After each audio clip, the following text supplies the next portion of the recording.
Marketeers, jumpa lagi dengan saya Bianca dalam program Chill Corner. Sebuah program yang mengangkat praktik-praktik pemasaran yang mengusung kreativitas, inovasi, entrepreneurship, dan leadership. Marketeers investasi di bidang properti saat ini mulai digandrungi oleh milenial. Hal ini tidak lepas dari edukasi gencar para pemain properti yang menegaskan properti sebagai investasi aman dan menguntungkan di masa depan. Seperti apa pandangan milenial terhadap properti di era saat ini? Dan upaya apa saja yang sudah dan sedang dilakukan oleh para pemain untuk mengedukasi mereka? Mari kita simak pemaparan Sintaya Nirma selaku Head of Strategic Transformation Pinhome pada video berikut ini. Selamat siang teman-teman yang sudah hadir di Jakarta Marketing Week 2021. Halo, aku Sinta dari tim strategi Pinhome. Pinhome adalah sebuah perusahaan startup teknologi properti yang memfasilitasi transaksi properti dari awal sampai akhir, mulai dari pencarian, pembiayaan, hingga pemeliharaan. Selama aku di Pinhome, aku terekspos ke ribuan listing properti, ratusan developer properti, dan juga puluhan program KPR. Hopefully, aku bisa transfer semua insight yang aku dapatkan di sesi ini dan membantu teman-teman yang sedang dalam tahap pencarian pembelian properti hunian, terutama bagi yang baru mau beli rumah pertama. Nah, opsi properti itu sangat berlimpah. Kalau misalnya nih teman-teman googling pakai kata kunci jual rumah Jakarta Selatan, jual rumah Bandung, atau jual rumah Surabaya, masing-masing itu hasilnya akan lebih dari 70 juta pencarian. Pertanyaannya, dari jutaan opsi yang ada di sana, gimana sih caranya kita bisa dapat the one properti idaman? Pertama, tentunya kita harus tahu dulu kriteria properti yang kita cari. Bahaya kalau kita cari properti tanpa punya kriteria yang jelas. Nanti malah saking banyaknya opsi itu bisa bikin kita stres dan rentan mengambil keputusan yang salah. Suka disebut juga dengan paradox of choice gitu ya. Atau kita bisa mengalami juga yang namanya decision fatigue, yaitu saking banyaknya keputusan yang diambil, kemampuan bikin keputusannya malah semakin buruk, bukannya semakin bagus. Lalu ingat juga kalau properti biasanya dibayarnya dengan mencicil, dan cicilannya bisa sampai 20 tahun. Jadi jangan sampai membuat keputusan impulsif untuk sesuatu yang sifatnya jangka panjang. Nah, gimana sih biar itu tidak terjadi ya hal-hal yang tadi aku sebutkan. Tentu pertama kita bisa pakai framework 5W1H. Pasti teman-teman udah tahu ini apa. What and who. Apa sih jenis properti yang dicari? Butuhnya rumah atau apartemen? Baru, second, dan sebagainya. Untuk siapa rumah ini sebetulnya? Kedua, where? Di mana lokasinya? Seberapa jauh jaraknya? Ketiga, why and when? Kenapa sih saya perlu beli properti dan kenapa harus sekarang? Keempat, how much can I afford and how to plan the purchase? Pertanyaan-pertanyaan ini bisa sangat mengintimidasi. Untuk menjawab dengan pede, kuncinya cuma riset, dan riset. Nah, kalau misalnya teman-teman ngerasa kayak, aduh aku awam nih soal istilah-istilah properti, feel free untuk kunjungin kamus istilah properti by Pinhome. Jadi nanti kalau misalnya ngobrol dengan developer, dengan agen, atau dengan pemilik properti kalau belinya rumah second, itu ini ya, nggak roaming. Sekarang masuk ke pertama tadi, what and who. Butuhnya rumah atau apartemen. Terus ada opsi baru, second, lelang, atau malah membangun sendiri. Semua itu ada plus dan minusnya masing-masing. Untuk mempermudah, pertama bisa tanyakan siapa yang akan tinggal di. Kalau kamu masih single atau berdua aja sama pasangan, mungkin apartemen studio cocok. Kalau udah punya anak atau akan tinggal dengan orang tua dan nggak masalah tinggalnya agak jauh dari pusat kota, mungkin rumah tapak cocok. Jangan lupa dipikirin juga akan ada asisten rumah tangga atau enggak, karena akan berpengaruh ke kebutuhan jumlah kamar tidur dan jumlah kamar mandi. Kalau udah punya anak, tapi tetap pengen tinggal di pusat kota, atau suka dengan kepraktisan yang ditawarin apartemen, ya udah pilih apartemen aja. Tapi jumlah kamar tidurnya menyesuaikan. Pertanyaan kedua, lingkungan seperti apa sih yang saya inginkan? Kalau rumah di bawah 1M di Jabodetabek, biasanya fasilitas umumnya standar. Rumah di atas 1M di Jabodetabek, biasanya fasilitas umumnya makin beragam. Kalau buat kamu yang penting itu hanya keamanan, Pilih one gate cluster yang isinya paling 10 unit, itu pun cukup. Pilih developer properti kecil atau yang biasanya disebut dengan boutique developers pun tidak apa-apa. Tapi kalau kamu mencarinya keamanan sekaligus fasilitas umum eksklusif untuk penghuni, seperti pengen yang ada tamannya, clubhouse, kolam renang, playground, gym, sarana ibadah, danau, lapangan olahraga, maka pilih proyeknya harus dari yang developer ternama yang menyediakan semua itu. Selain rumah dan apartemen, sebetulnya ada juga opsi hybrid yang di tengah-tengah.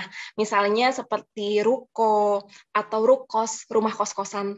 Juga klaster perumahan, tapi area parkingnya itu bersama. Atau area swimming pool itu bersama untuk beberapa rumah. Semua ini bisa jadi pertimbangan asalkan memang sesuai dengan kebutuhan. Nah, pertanyaan terakhir yang paling penting, cari tahu juga ini harganya wajar nggak sih untuk properti serupa. Kalau nggak mau ribet, cari puluhan listing properti lain buat perbandingan harga, bisa pakai fitur namanya pin value dari Pinhome. Si pin value ini pakai teknologi artificial intelligence yang membandingkan berbagai data properti administratif yang sama berdasarkan luas bangunan, luas tanah, lahan parkir, jumlah kamar, fasilitas yang tersedia, dan sebagainya. Kebayangkan kalau cari info itu sendiri satu persatu, pasti makan waktu yang tidak sebentar. Lalu kita masuk ke aspek where, yaitu tentang lokasi dan jarak. Kalau bicara properti pasti yang penting adalah lokasi, dan itu sangat valid. Pertanyaannya, apa sih points of interest yang penting untuk kita dan harus ada di dekat properti? Points of interest ini beda-beda buat tiap orang. Ada yang buat dia itu supermarket, atau kantor tempat bekerja, atau sekolah anak, atau rumah sakit, atau akses transportasi, misalnya dekat gerbang tol dalam kota, dekat stasiun MRT, stasiun KRL, atau nantinya ada juga stasiun LRT. Atau bisa juga yang, saya mau carinya dekat tempat ibadah. Berapa kilometer jarak yang acceptable untuk kita? Faktor lokasi penting lainnya yaitu cari tahu area ini bebas banjir nggak ya, dan tingkat kriminalitasnya rendah atau tidak. Why and when? Kenapa saya perlu beli properti dan kenapa sekarang? Kalau tujuannya untuk dihuni, jadi kan ada yang beli tujuannya untuk dihuni, ada yang beli tujuannya untuk investasi. Itu dua hal yang sangat berbeda. Kalau untuk dihuni, tanyakan dulu sebetulnya saya udah perlu beli belum ya? Atau sebetulnya sewa aja masih cukup untuk sekarang? Apakah saya akan tinggal di area yang sama kurang lebih 5 tahun ke depan? Kan ada yang kerjanya pindah-pindah kota setiap 1-2 tahun. Sayang aja kalau tiap kali pindah kota harus jual properti, beli lagi properti, nanti akan mahal di biaya-biayanya. Kalau tujuannya untuk investasi, tanyakan apakah saya siap dengan nature investasi properti yang jangka panjang dan likuiditasnya rendah dibandingkan dengan instrumen lain. Properti proses penjualannya tidak sebentar. Bisa makan waktu berbulan-bulan atau bahkan bertahun-tahun. Di Pinhome, kebetulan kita punya namanya Property Academy, yaitu kelas dan fasilitas konsultasi gratis dengan property expert untuk anggota komunitas. Biasanya mengupas pertanyaan-pertanyaan ini secara lebih mendalam, dan case by case juga bisa per orang. Jadi feel free to join. Bagian terakhir dari 5W1H ala pembelian properti tentunya, how much can I afford ya?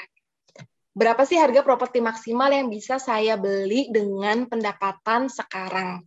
Ada rule of thumb yang bilang, sebaiknya harga properti tidak melebihi 5 kali lipat total penghasilan tahunan dengan asumsi kita tidak memiliki utang jangka panjang yang lain. Nah, lebih dari 90% pembelian hunian dilakukan dengan cara KPR. Jadi di sini aku akan fokus dengan cara pembayaran KPR. Untuk membantu teman-teman di web Pinhome, kalau klik ajukan KPR, sebetulnya halaman pertama yang keluar itu adalah ketahui kemampuan pembiayaan. Di sini teman-teman bisa cari tahu, sebetulnya kita layak nggak sih untuk beli rumah dengan harga sekian. Yang bagus itu membeli properti hunian sesuai dengan kemampuan. Tidak terlalu tinggi, tapi juga tidak terlalu rendah. Kalau terlalu tinggi, tentunya besar kemungkinan pengajuan KPR-nya akan ditolak. Tapi kalau terlalu rendah, juga sayang. Soalnya jangan-jangan nih, baru beberapa tahun sudah kepengen pindah ke hunian yang lebih besar. atau pengen pindah yang lebih dekat ke pusat kota. Atau lebih buruk lagi, ini teman-teman saya sendiri juga ada beberapa, rumahnya jadinya nggak dihuni sama sekali, padahal biaya pembeliannya kan lumayan banget. Nah, dana yang harus disiapkan itu berkisar 10-30% dari harga hunian, tapi itu baru untuk DP saja. Jangan lupa anggarkan juga sekitar 10% dari harga huniannya untuk seluruh biaya yang timbul saat pembelian. Nah, habis ini aku akan deep dive mengenai cara perhitungan KPR. Tapi sebelumnya, FYI, di web Pinhome itu ada ribuan opsi hunian, dari yang harganya di bawah 200 juta sampai yang 11 miliar. Juga ada puluhan opsi pembiayaan yang bekerja sama dengan lebih dari 35 lembaga keuangan dan perbankan, jadi jangan ragu untuk mampir ya, feel free to visit. Nah, sekarang tuh lagi masa pandemi kan, sebetulnya apa sih efek pandemi kepada penjualan properti? Sebetulnya ada setidaknya 3 alasan untuk membeli properti di masa pandemi ini. Pertama, ada penurunan permintaan. Tentunya teman-teman juga tahu ya, karena orang-orang mengerem pengeluaran, terus ada juga yang mengalami PHK, sehingga perekonomian itu cukup lesu, dan ini sangat berdampak ke sektor properti. Ini membuat developer itu banyak mengeluarkan promo. Harga properti itu tidak tumbuh setinggi biasanya, terutama untuk properti primer. Banyak yang memberikan potongan harga, dan untuk rumah second, banyak juga yang menurunkan harga penjualan untuk menemui permintaan pasar. Kalau teman-teman lihat harga yang tertera di website, itu biasanya disebut dengan listing ya, atau open price. Tapi harga yang sebetulnya deal itu bisa jadi 5% sampai dengan 30% lebih rendah dari yang tertera di website. Nah, ini kilas data kondisi pasar properti Indonesia. Jadi, sampai dengan akhir tahun 2020 lalu, sampai sekarang juga masih sih, kayak harga itu cenderung turun trennya. Dan untuk Jabodetabek itu negatif semua untuk harga rumah. Dan ini juga diliput oleh banyak media massa. Kalau misalnya googling, harga properti turun selama pandemi, itu banyak sekali hasilnya dan itu valid. Alasan kedua yaitu karena suku bunga KPR sedang rendah-rendahnya. Suku bunga perbankan itu mengacu ke suku bunga acuan Bank Indonesia yang per Mei ini berada di 3,5%. Ini ada rata-rata suku bunga KPR dari semua bank yang menawarkan, dan dari September 2019 sampai April 2021 ini terus menurun. Alasan ketiga, ini akibat dari alasan ke-1 dan ke-2 tadi, jadinya banyak promo dari developer-developer. Contoh beberapa promo yang sering kali ada itu ada cicilan, diskon, atau bahkan gratis DP. Ada gratis biaya-biaya, atau setidaknya subsidi biaya dari developer. Lalu ada gratis biaya provisi KPR. Nah, sekarang mungkin teman-teman mulai bertanya ya, oke, kalau misalnya mau beli rumah itu sebetulnya berapa biaya yang harus disiapkan? Ini ada ilustrasi untuk membeli rumah dengan harga 500 juta rupiah. Pertama, DP-nya misalnya 15%. Tapi 15% saja tidak cukup, karena tadi seperti yang saya bilang ada biaya-biaya kan. Lalu BPHTB sekitar 5% dari NJOP. Habis itu ada biaya AJB dan biaya balik nama sekitar 1%. Biaya administrasi dan provisi KPR 2-4% dari plafon KPR-nya. Jadi, meskipun DP-nya hanya 75 juta, yang perlu disiapkan sebetulnya itu 120 juta, karena ada biaya-biaya tadi. Biaya ini harus disiapkan sebelum tanda tangan akta jual beli, gitu ya, sebelum pengajuan KPR-nya. Terus, sering juga ada yang tanya ke aku, gimana ya milenial bisa punya rumah gitu? Gimana kita bisa menabung kalau harga rumahnya naik terus gitu? Terus sementara nabungnya cuma bisa sedikit-sedikit. Jadi kenaikan harga rumah itu lebih tinggi daripada kenaikan gaji. Pertama tadi sudah terbantahkan ya karena adanya pandemi. Jadi kenaikan harga rumah itu lagi agak direm dalam 1-2 tahun belakangan ini. Kedua, untuk bisa afford rumah, saran aku jangan menabung, tapi harus investasi tentunya. Nah, ini recap aja investasi yang bisa dilakukan. sesuaikan dengan profil risiko, sesuaikan dengan tujuan keuangan. Jadi profil risiko kan ada orang yang menghindari risiko, ada yang nyaman dengan risiko, ada yang senang dengan risiko. Tapi kalau beli rumahnya itu kurang dari 6 bulan lagi, jangan ditaruh di aset-aset yang berisiko. Taruhlah di aset yang aman, seperti deposito, reksadana pasar uang. Kalau misalnya kurang dari 2 tahun, itu bisa taruh misalnya di SBN atau peer-to-peer lending, tapi cari yang sudah berizin OJK. Kalau jangka menengah atau jangka panjang lebih dari 5 tahun lagi beli propertinya, itu baru bisa ditaruh di yang lebih berisiko dan return-nya cenderung lebih tinggi. Simulasi cicilan KPR. Jadi sering ada yang tanya, oke, kalau misalnya nih developer itu boleh DP mulai dari 0%. Apakah lebih baik saya DP-nya 0% atau saya besarin aja DP-nya? Besaran DP itu akan sangat ngaruh ke besaran cicilan kita nantinya, juga total bunga yang dibayarkan selama periode cicilan KPR. Jadi saran aku kalau bisa sebesar mungkin, lakukan DP sebesar mungkin.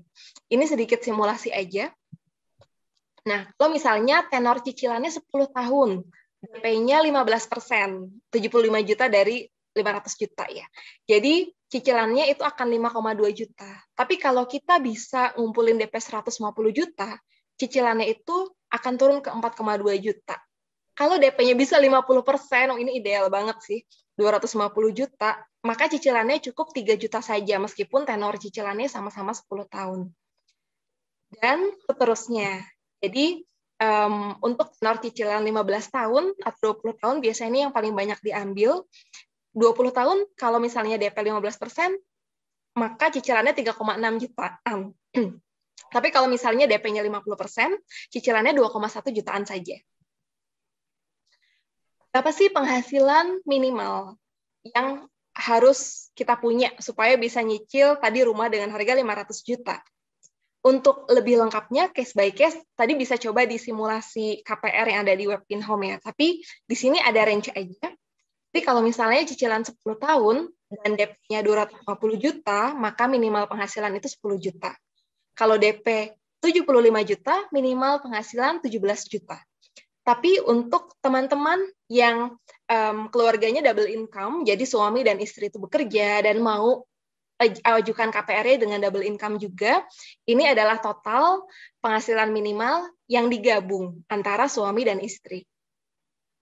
Begitupun seterusnya. Jadi kenapa orang-orang memilih cicilan KPR yang lebih panjang meskipun total bunganya akan lebih tinggi? Tentu alasannya supaya syarat penghasilan minimalnya itu bisa lebih rendah. Di sini 20 tahun jadinya cukup mulai dari 7 juta itu sudah bisa nyicil rumah harga 500 juta. Ini perbandingan harga ya. Jadi tadi kan contohnya tuh hanya 500 juta. Tapi gimana kalau harga propertinya 500 sampai 1 M atau yang 1 sampai 1,5 M? Ini adalah range harga yang paling banyak permintaannya di pasaran. Gitu. Ini bisa dilihat sendiri. Jadi kalau untuk yang harga rumahnya 500 juta sampai 1 M, lalu tenor cicilannya 20 tahun, maka cicilan per bulannya itu bisa 4,1 sampai 8,3 jutaan. Kalau yang harga propertinya 1 sampai 1,5 M, cicilan 20 tahun tuh dari 8,3 sampai 12,5 jutaan. Terus banyak yang tanya, sebetulnya rugi nggak sih kalau misalnya nyicil rumah dengan KPR, bukannya bunganya besar ya? Betul, bunganya itu cukup besar, tapi kita perlu perhitungkan namanya present value, yaitu nilai hari ini dengan future value. Dan ketika mempertimbangkan dua itu, ada dua asumsi yang perlu dipakai. Pertama, asumsi inflasi. Dan kedua, asumsi kenaikan nilai rumah.